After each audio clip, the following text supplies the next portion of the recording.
நடிகர் தாடி பாலாஜி மீது அவரது மனைவி நித்யா மீண்டும் பல்வேறு புகார்களை அடுக்கியிருக்கிறார்.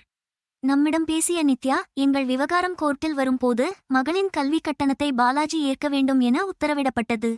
ஆனால் இப்போது மகள் போஷிகாவின் படிப்புச் செலவுக்கு பாலாஜி பணம் தருவதில்லை.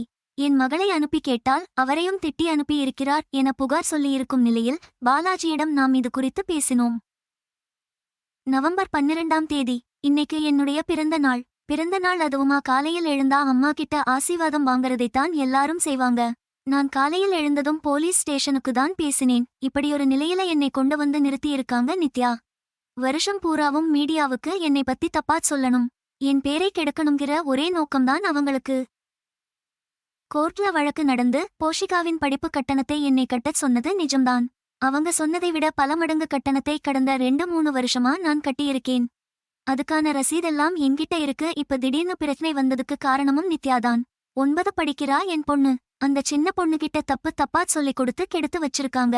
ஒண்ணு அவங்க கூட வச்சிருக்கணும், இல்லையா படிப்பு செலவை கட்டச் சொல்றீங்கல்ல, அதனால என் கூட இருக்க அனுமதிக்கணும். ரெண்டுமில்லாம சின்ன பிள்ளையை அவங்கம்மா வீட்டுல சென்னையில விட்டுட்டு இந்தம்மா பெங்களூருவுலயோ ஹைதராபாத்லயோ இருக்காங்க. இந்த விபரம் கூட எனக்கு முதல்ல தெரியாது. இந்த வீடியோ குறித்த உங்கள் கருத்துக்களை கீழே கூறவும். இதனை பிடித்திருந்தால் லைக் செய்யவும்.